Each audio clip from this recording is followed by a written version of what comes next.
And here we go. We're going to our notes. You can see there's 336 of them. So there's a lot. Let me get this into horizontal view. We're going back to 2018, January 14th, 2018. We got variations of Dean's toehold De La Riva defense. I saw this or was watching his standing leg lock series on YouTube, which I do have for reference for this video. And it says, starting with jamming Yuke's outside hip to the mat and gripping his hooking leg so you can sprawl your hip under that gripping leg past Yuke's knee. So let's give you some context here so we can understand what I'm even saying. This was excerpt of the video. He's going to... let's start it. I'm sorry, English. He's lying on his back. This one's he's going to approach the guard. He'll get inside control.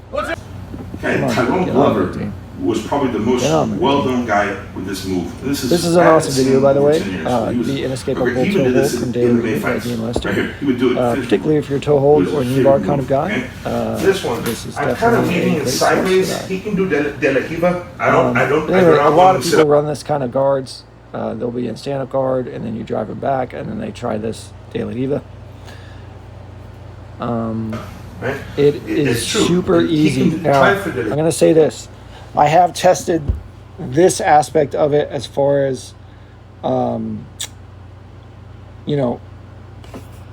going after someone's opposite leg or isolating and going after their near leg from De La Riva.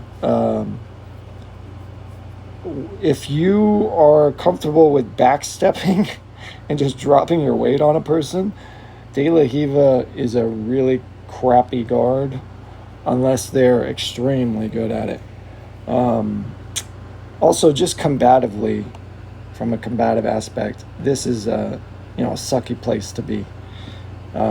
So it's just a way of, you're kind of exploit the position we're going to be talking about is kind of exploiting a crap position from your opponent.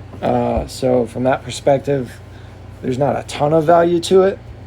But if you're, a combative oriented person and you're grappling with a straight up jiu-jitsu guy, there's some value, some good value to this.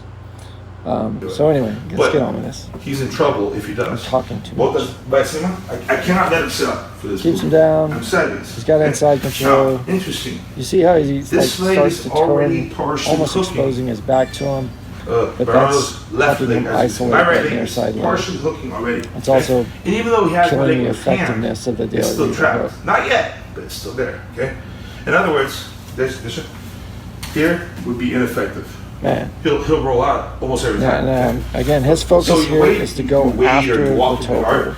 And actually, it ends up being a complete commitment to the toe hold. So as you watch it in that context. That's not the context that my concept is about. Cheeto back. He's gonna see it. You're showing it, okay? He's saying you can't just grab it early, over as I grab roll. it during the roll, I locked it in. grip, And I drag his other leg. It doesn't matter, even if I was on the foot. So I didn't like this aspect of it at all. Again, as I said, this is a complete and utter commitment to the finish, and combatively, complete and utter commitment in the form of, putting our back on the mat on purpose in order to win a combative scenario is not a good. It's not good strategy. It's not the way to do things. This is worth it in a jiu-jitsu grappling context, because if you do get a tap, not just a break, if you get a tap, you win no matter what. It's over. But in a combative world, in a real scenario, if this guy doesn't quit, and even if you break his ankle, he's still very much win. The fight's not over, and now you're on your back, and you've got one leg entangled. Right? So that's the part I don't like about this from a combative perspective. But again, that's just the fact of him, He's what stuck. Got my juices flowing, I guess you could say, is it doesn't matter. Even the fact that he's gonna see it. going to he's isolated the bottom leg, and he's going to address the other leg and focus on addressing the other. Locked it in, and I have it here. Like, all right, it doesn't well, matter. Even how if can I get deeper into near side leg isolation? He's stuck. Here, he's fine. But people say, "Oh, Kenny told you he doesn't have time." Also, stay on top. Be more combative and stay on top. So that was what sparked my concept, and this is what it's actually mostly like with kimono. It's your wrists and your forearms. All right, so from the top. Well, not mechanically. Now I already do like a sitting knee bar from the top that I've worked into my game. It's really effective. It's easy to enter into. I think just most people don't expect it, and a lot of people do for whatever reason play that. Not effective daily use. But this is a little different than a sitting knee bar. Let me show you that sitting knee bar real quick. I know a good source for like backstepping into knee bars and just knee bars in general would be King Kneebar or King of Kneebar. It's a bendy, old school MMA guy, black belt, super cool, super awesome, very talented with the knee bar and knowledgeable in the knee bar, all things knee bar. So you can check that out on YouTube. So here we go. Finally, we got an example here. On top, body weight's on them. I've got the near side leg isolated.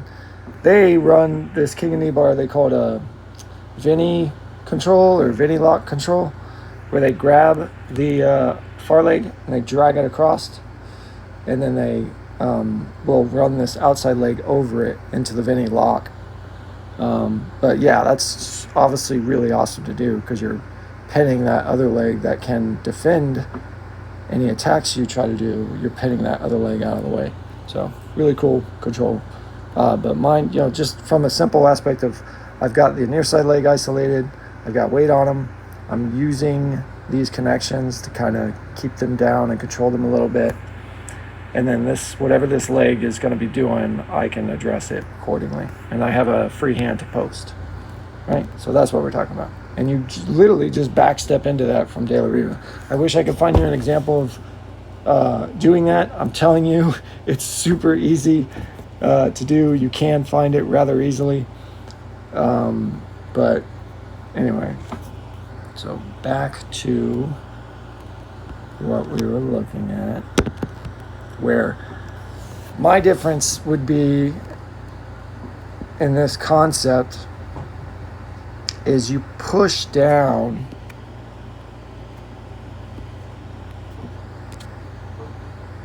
instead of committing everything to going after this outside leg. I'm going to push this outside leg to the mat, and that is going to lift his outside leg up a little more and make it a little more exposed. So my inside leg right now to actually kind of bring my knee down and shoot my inside leg through that hole, that gap there, and already be deep on the isolation of that knee bar, so that when I backstepped fully, so that when this leg here back steps around fully and I drop my butt down on top of them, I'm really deep on the entry. And as a matter of fact, my butt wouldn't be coming on top of them anymore, like on their abdomen or chest. I'd already be so deep that my hips and my butt would just be coming down right on top of their hip.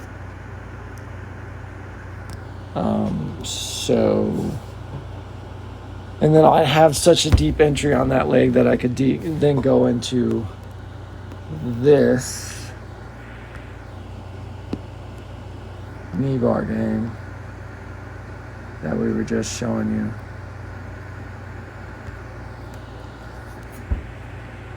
We cannot. Right? This one. So I would be, as you see here, I'd be like this, but I'd be even more upright, which might not be good.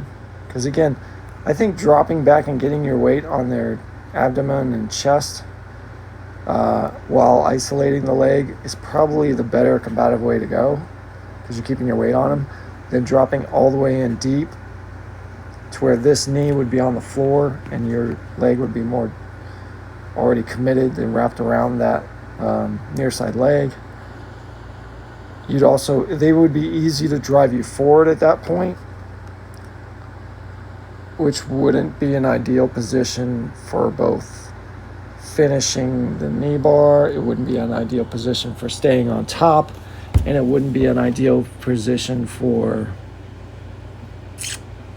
passing the guard either. So straight up, knowing the effectiveness of this series and what Bendy does with this, and that's in a combative context because he does include like striking and stuff in his when he looks at this stuff, and he is, it's MMA, like was his main focus to start with.